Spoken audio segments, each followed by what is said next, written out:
Everyone, welcome back to another episode of the podcast, Field Goals and Forecasts. I'm alone today, so that's a little bit new, but I'm in a very different studio. I'm at my house. As most of you know, we run this podcast through the radio station at 88.3 FM, The Buzz, at St. Bonaventure University. They have let out for Christmas break, or holiday break, I should say, and so I'm at home now, but I'm going to keep pumping out some content for you guys while I'm here. But let's get straight into it. The Week 15 in the NFL has just concluded. I've got some news. Got a couple of games that I really want to talk about. Obviously, I'll give you some of my fantasy advice, although I don't know how much it'll really help anymore. And I will wrap up with my quick picks of the week, or of next week, I should say. So let's start with the news. I got a lot of news today compared to the game recaps. There weren't a ton of great games this week, at least from my perspective. But there was a lot of news that came out this week, and I'm sure I'm even missing some of it here. But first, big hit to the Raiders, who are already just in the slumps. Max Crosby is now out for the rest of the season with an ankle injury. He had about 8 sacks and 45 combined tackles.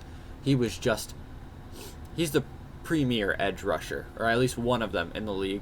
And the Raiders defense, the Raiders offense, the Raiders everything really kind of went around him. And with Christian Wilkins out as well, it looks like their whole plan has kind of fallen apart here. But next up, another big defensive tackle loss. Aleem McNeil got hurt in the game against the Buffalo Bills. He tore his ACL. He had about 3.5 sacks, 25 combined tackles. But for a defensive tackle like him, that's big numbers. He's a run stuffer, run stopper. He gets pressure on. He takes up those double blocks. And the Lions are really running thin people to play defense. So not a good take for them. I'm sure they would have wanted anybody else. But he is a huge hit to their defense. And he just started to play really, really well again. Another Lion who's out for what seems to be the rest of the season. David Montgomery is now out for the rest of the season with a PCL injury. You can drop him in your fantasy leagues. He no longer helps you. And he's no longer going to be helping the Lions. He was on pace to have a 1,000-yard rush season. It looked like about 800 yards for him, 12 touchdowns, a red zone threat. And they're going to have to rely on their first-round pick from a couple of years ago, Jahmyr Gibbs, who's proved himself in and out, to pick up the slack that he's leaving with his injury. I've just got so many injuries to talk about. There's so many injuries this week. Trayvon Diggs had an injury. Star DB for the Cowboys. He's out 8 or more months with a knee injury, and he will need surgery. So that leaves him completely out. Sam Hubbard, the complement to Trey Hendrickson, is now out for the Bengals. He tore his PCL as well. A lot of PCLs and ACLs, and there was an injury bug going around the NFL this week. But he was the defensive captain. He was just, like I said, that complement to Trey Hendrickson. One of the reasons, well, I shouldn't say one of the reasons, but a reason why he has so many sacks this year is because he's got that 1-2 punch off the edge with Sam Hubbard. But Grant DuBose, if you don't know him, he's a Miami wide receiver. He fairly new to the league. Not many people know about him, but he was carted off with a huge head injury in the Miami-Houston game. Miami receiver, if I didn't say that already. He was stretched off, went to a local hospital, and he's making good progress now. Prayers up to him. Hopefully he can make a speedy recovery, prove his name in the league some more. And I know the Dolphins, it was a huge hit to them because you hate to see a guy get carted off like that, especially when they're just starting to play pretty well. Geno Smith was also hurt. That's a big injury to the Seahawks. We saw Sam Howell come in and try to help them, but they are positive. They're positive on his knee injury. I would say he'd be out for at least a week or two. But that kind of spoils the Seahawks' playoff chances, although Sam Howell is not the worst backup to have. Probably one of the more premier backups in the league. So not terrible, but you hate to see it, especially with a guy who's getting up there in age as well. I believe he's in his low 30s. So, but that will do for the main injuries that I saw around the league. I'm sure there were more, but especially in that Bills-Lions game, there's just so many. It felt like the game was stopping at every moment because someone was injured on the field. I know Matt Milano got hurt again for the Bills.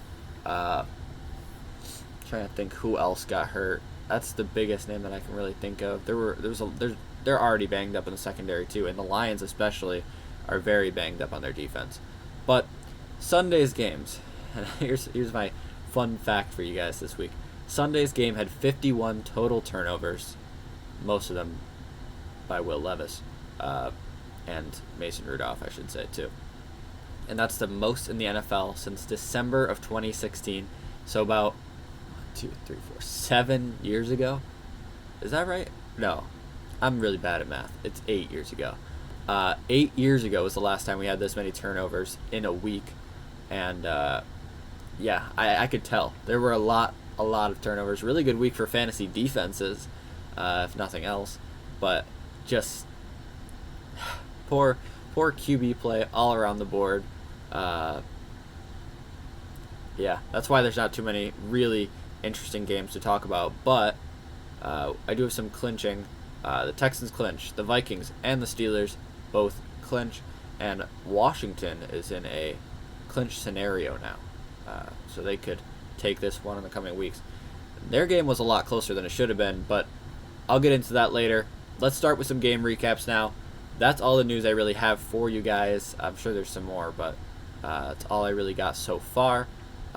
Bills versus the Lions. Lions were at home for this one, and the Bills are going to take this 48-42. What a game. I know as a Bills fan myself, I was watching this one all the way to the end, and they almost got that onside kick. They almost ripped my heart straight out. And as a Bills fan, if you go back to our last episode, James and I, who both enjoy some good Buffalo Bills, we both took the Lions to win this one. But it was just an offensive battle. I mean, this is kind of what we saw. This feels exactly like the Rams game, right? If we can't stop them, we just have to outscore them, and that's what we did, which I guess is good. But at what point do you say, hey, our defense really needs to step up? I know we played a really tough Lions team, but now we're going to play the Patriots, I believe, this week, who are not a very good offensive team. And if our defense still plays the same way, the Patriots could put up some points on us. And if they happen to outscore us when we play the Patriots defense, which consistently, historically, has been so good, so well coached, so well rounded, even though there's not a ton of talent back there. I know you got Christian Gonzalez, at least in the secondary, who's going to lock down some main targets for you. But other than that, this is just a really strong defense that you don't want to mess with. So if you can't outscore them, which I assume we will, I'm not saying we won't, but it could be scary if our defense can't tend to stop the rookie Drake May. This is a week that the defense needs to step up, put some building blocks in, really play physical. None of this cover 3 where we're just kind of letting them take the under. Just play shallow. If you have to, play shallow, but don't play it all game. We tend to just stick with one thing and kind of roll with it. And I'm not saying that our defensive coordinator is bad, but we have a lot of guys who play really well in man coverage, but we tend to just not run man as much as I think we should. And we run a lot of deep zone, a lot of zone where we kind of just let them, and you can see it every single game. We let them get the slants, the drags, stuff like that. That's we're letting them have it. And if you're playing a rookie quarterback, you would want to take away those things. Make it as hard as possible for him to throw the ball. And Drake May has looked very good this season. This could be a trap game if you are the Buffalo Bills. So I would look out for that. But other than that, the Bills on a roll, 11-plus wins for the 5th consecutive season, and Sean McDermott is actually the first Bills coach and 5th NFL coach ever to win 11 plus games in 5 consecutive seasons. Good for him. I don't know. I don't know if that's a. Maybe I'm being too harsh, but maybe I don't know if that's a Sean McDermott stat. That's more of a, hey, we got this guy named Josh Allen stat. If you know me, you know I'm not the biggest fan of Coach McDermott. I mean, he's a great coach. Don't get me wrong, but there's some times where I'm like, what are you doing? Like when we lost to the Rams and he used that first timeout when we were on offense, like that cost us the game, right? And I know not every coach is perfect. We saw that with even Dan Campbell, one of the most highly regarded coaches in the NFL. Campbell calls the onside kick way too early. I mean, way too early for 99% of coaches, but Dan Campbell will go for it on 4th down every single time. So, he's a risk taker. But when do those risks start to hurt you?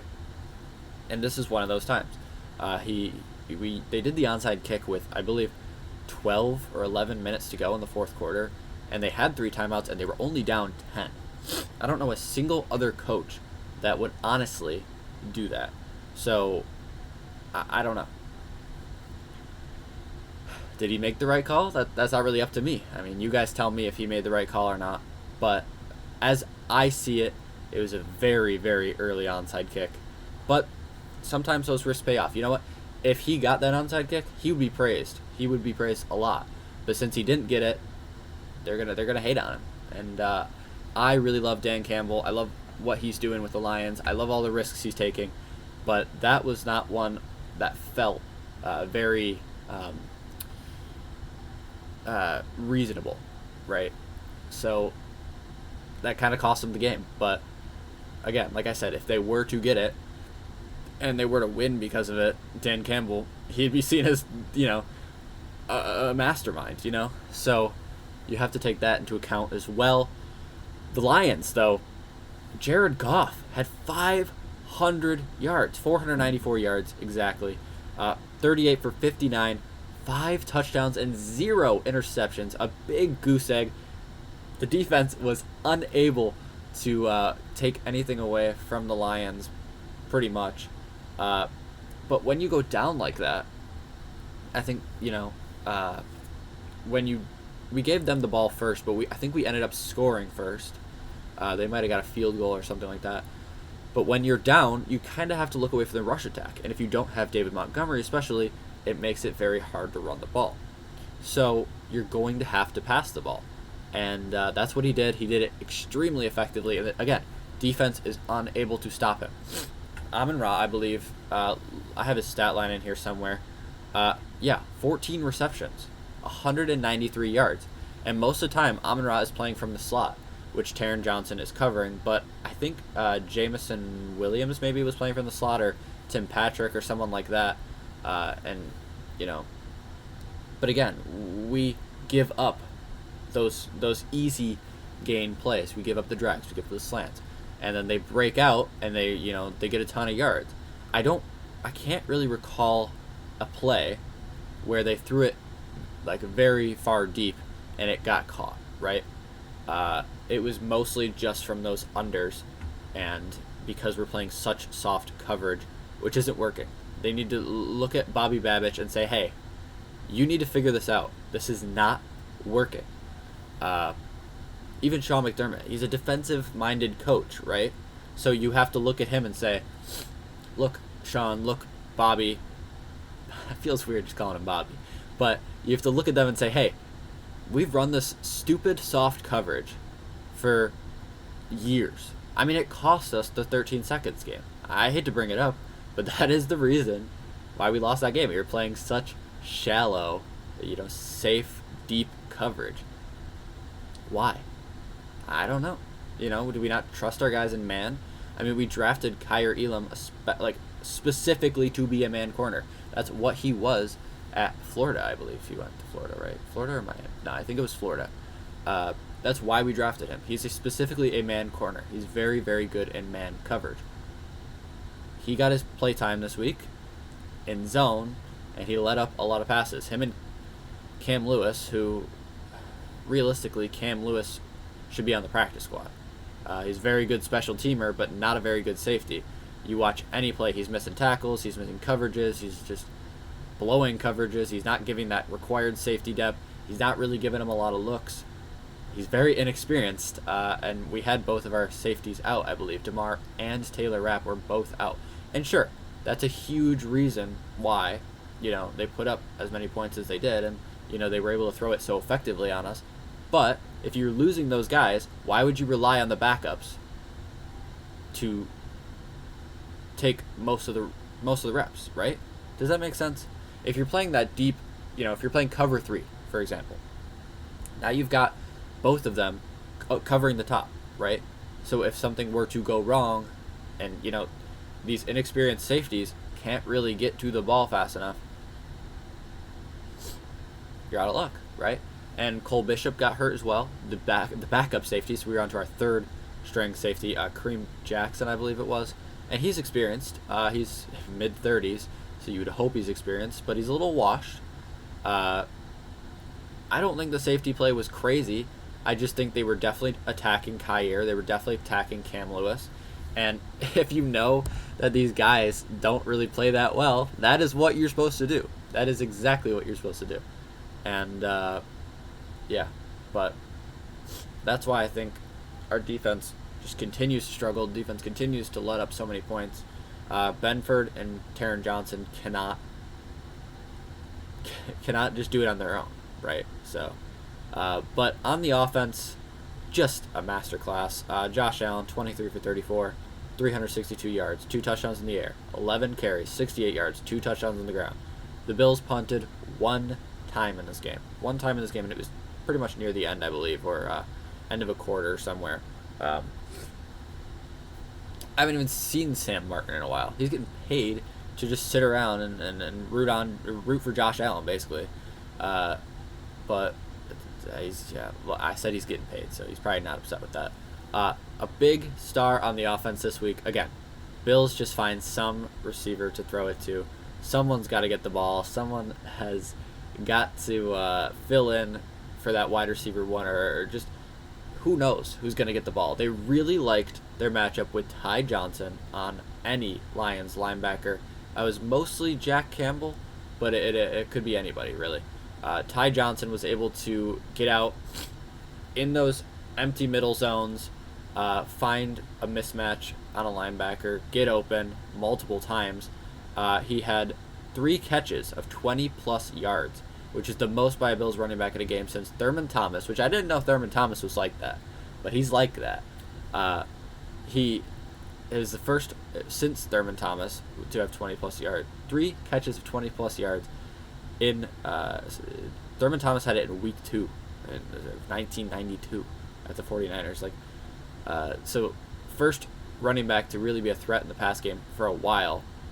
He's really making his name known here. 5 receptions for 114 yards, and a few yards on the ground. I think 9-ish or so, but it doesn't matter. He showed up and showed out in the air. Apologies. And we needed him. He was big on some 4th down conversions, 3rd down conversions, and it really makes the defense think and say, hey, how are we going to cover this guy? And he's coming out of the backfield. You can't put a DB on him, really. So it's really tough for a defense to cover. Beautiful play designs by Joe Brady. Just knew exactly what he wanted to do. Knew exactly the mismatch, either way that he wanted to take advantage of, and it worked to our favor a lot. So kudos to him. He's been very, very good this season. I wouldn't be surprised if he got a head coaching job somewhere, but I would hate to see him leave. But that is really all I have for the Bills-Lions game. Like I said, Bills just barely take this one, but this is a defining win for them. They now have 2 wins against the pretty much top 2 teams in the league, and you can look for them anywhere. They are currently the AFC favorite to win it all, and Josh Allen, he's leading in MVP votes, so there's that. But let's move on. I'm going to run through some other games here. Like I said earlier, the Commanders narrowly escaped the Saints. Jaden Daniels continues to kind of struggle a little bit. Those rookie, brush it off the rookie cobwebs a little bit there. but they narrowly escaped the Saints, who I can't remember his name right now, but their interim head coach has just been so good for them. I wouldn't be surprised if they re-signed him. He's working with a lot of nothing. I mean, Jake Hayner and Spencer Rattler were the QBs for the Saints this week, and he's somehow managed to almost get a win. And kudos to him, really.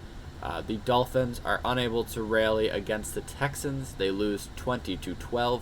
This is one of those games you really want to see the Dolphins win if they want to be real contenders. But of course, Mike McDaniels unable to win against teams over 500. I believe he's 3-13 now. I don't know. The Dolphins can't seem to do it. I'm not blaming just Mike McDaniels, obviously. I think he's a great coach, but got to figure something out and figure something out soon. The Chiefs absolutely just shut down the Browns. This is probably their most dominating win all season. I really can't think of another time. Least close, I guess you could say, where it felt like they just had control the entire time. This is what you want to see out of your 13-1 team. And they got it. 13-1, 14-1? I have no idea. I don't even know where we are anymore. But the Jets, the Jets, they narrowly beat the Jaguars. I mean, it kind of hurts them in the long run. That pushes them back in the draft order. Whatever. They won an OT, 32-25. Devontae Adams went off. Another receiver that really went off, and of course I was playing them in fantasy, Mike Evans, just decided, hey, I'm gonna, this streak I have where I get 1,000 yards every season. It'd really be a shame if I were to lose that. And yeah, so that's why he didn't lose that. But the Eagles then handily beat the Steelers 27-13. This was a very defining win for them. Just nothing going on the Steelers offense. And again, this Eagles defense has really begun to step up. Their secondary is so set for the next forever. Cooper DeJean is so good in the slot. Quinion Mitchell's so good on the X. And of course, you got Darius Slay. You've got C.J. Gardner-Johnson. You've got Zach Bond. You've got Jalen Carter. You've got Nolan Smith. I mean, this is such a solid defense. I think, maybe this is a hot take. Eagles, for me, are the favorites for the Super Bowl this year. They seem unstoppable right now. And it'll be them or the Lions. The other NFC, the NFC West isn't really going anywhere. NFC South effing blows. Trust me, I know. So it's really between maybe the Lions and the Eagles. Maybe the Vikings can slide in there somewhere. But as of now, the Eagles are my favorite to win it all. I think Detroit's just getting too thin on the back end. But the last game I do want to talk about, Packers, they continue to show that they're still just legit. Even before Geno Smith went out, they were still dominating that game. They did end up beating an injured Seahawks team with Sam Howell at the helm, and they won handily 30-13. But that's all I have for the game recaps. I could talk about the Falcons. Kirk continues to struggle. They just aren't very good. Then I could talk about how the Bears were not able to keep up with the Vikings and some other games like Patriots, Cardinals, but I don't even know if you want to hear me talk about that. So I'm moving on to fantasy. This is the semifinals, right, for your fantasy season if it's a normal track here. So I'm going to try my best here. For QB, I have Jameis Winston. And this is like, let's say your QB1 for some reason was Geno Smith. You don't know if he's going to be back. You're kind of lost on the waiver wire. I think Jameis Winston could be a big pickup. I know he throws a lot of interceptions, and I know the Bengals just had a ton of interceptions on defense, but you can't forget how bad the Bengals defense is. Jameis Winston, when he goes off. He puts up numbers, and I think this is one of those weeks. He's playing the 30th passing defense in the league, and I'm sure he wants to bounce back. I'm sure he wants that starting job next year. So he's got to prove something here in these late divisional games, and I'm going to sit my QB, Jaden Daniels, at the Eagles.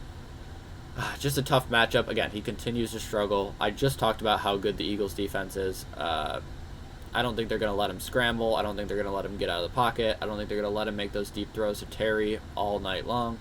And that is going to be a tough game for him, so I would sit him. I just expect him not to do as well. But other than that, let's move on to running back here. For running back to start, I have James Conner.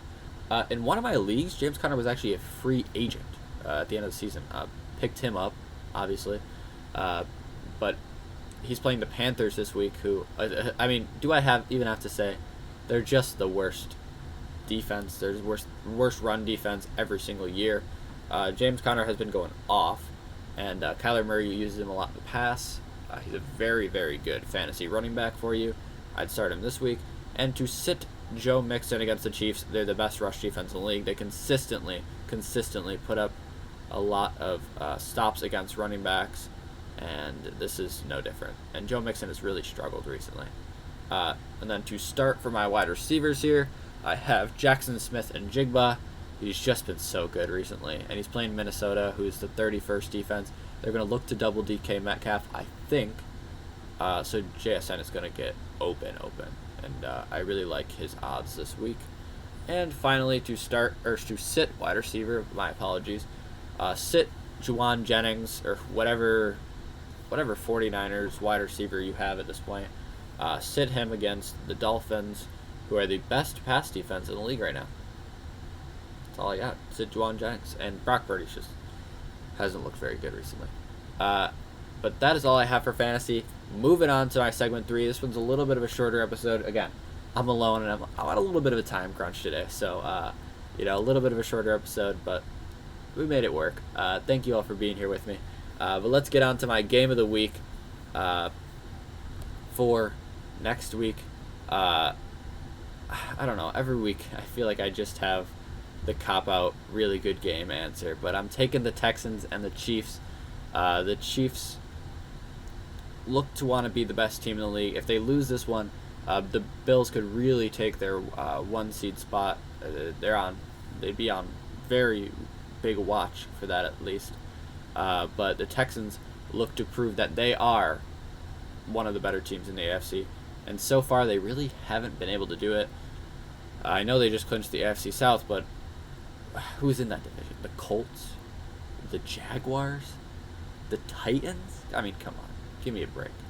But yeah, the Texans proved to be that number 1 team. They're going to say, hey, we are the 4 seed, and this is why. But other than that, let's get into the other games. A lot of really good games at 1 p.m. this week. But let's start with Thursday night. Broncos-Chargers. That's a good one. That's a really good AFC West divisional matchup. Both of those teams are doing a lot better than originally thought they would do this year.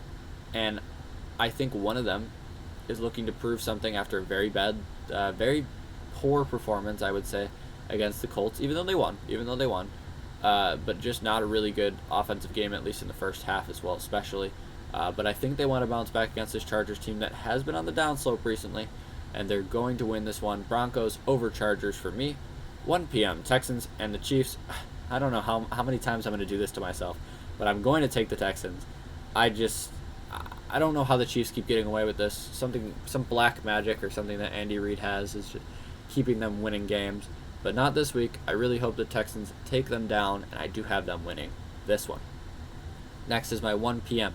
Another AFC North divisional game. Steelers, Ravens, 2 really good teams. That's your, what are they now? The 3 seed and the 5 seed. So that would be that's going to be a big game. This one to really solidify themselves. I think the Steelers are going to take it just based on their track record against the Ravens and the Ravens' track record against their divisional opponents. I think the Steelers rally and get this one. And at 4 p.m., we've got the Vikings and the Seahawks. Seahawks really need to bounce back. If they don't have Geno Smith, that's going to be really tough. But if they do, this will be a really good game. And even if they don't, Sam Howell maybe with some time with first team reps, they get him involved, get him his own game plan, simplified a little bit. Maybe he makes this one really good. But I do have the Vikings winning it. They have been really good. They've been proving me wrong a little bit. But let's see how they do come playoffs. I'd love to see Sam Darnold succeed, so I don't mind. And for Sunday night, I have, the game is Buccaneers-Cowboys, and I have the Bucs. No real explanation there. I don't think the Falcons are going to be able to catch them in the NFC South. And you know what? They deserve it. They deserve to be in the playoffs. Baker Mayfield, Mike Evans, all those guys are just so good. And the Cowboys don't have Trayvon Diggs anymore. So that's a big loss for them. And Monday night, to wrap it up here, the Saints and the Packers. Come on, guys. It's the Packers. Saints have looked really good with their new head coach. I know I said that, but they still don't have a QB. They still don't have a team. I think the Saints get eliminated from playoff contention this week. But that is all I got for you guys this week. Shorter episode, like I said, but still a good one. Got a lot of content poured in here. Really want to talk about that Bills-Lions game, especially. Let me know if you think Dan Campbell called that onside kick too early. Let me know if you think the Lions should be the juggernaut in the NFC over the Eagles. But those are my takes, at least, especially with the Eagles being really weak on that back end. And there was one other thing I want to say here. Oh, the AFC playoff race as of now. So the AFC South, again, like I said, the Texans, they are the 4 seed right now. Texans, they want to boost their record a little bit. They're going to have to win this one. They don't want to be the 4 seed because the 5 seed right now, I believe, would be the Ravens. That would be a really tough game for them. So they look to beat out the Steelers. They're not going to beat out the Bills. But they look to beat out the Steelers, and they look to beat out the Chiefs. Maybe. I don't know. They'd have to win out, and they would need some help from some other people. But as of right now, that's a tough matchup that I did want to point out. So if you're a Texans fan, you need this one at least against the Chiefs. But that will do it for me. Thank you for joining me. I think this is like episode 13 or 12 or so. So, still doing this from home. And I appreciate you all for listening. And I will see you next week. Bye-bye.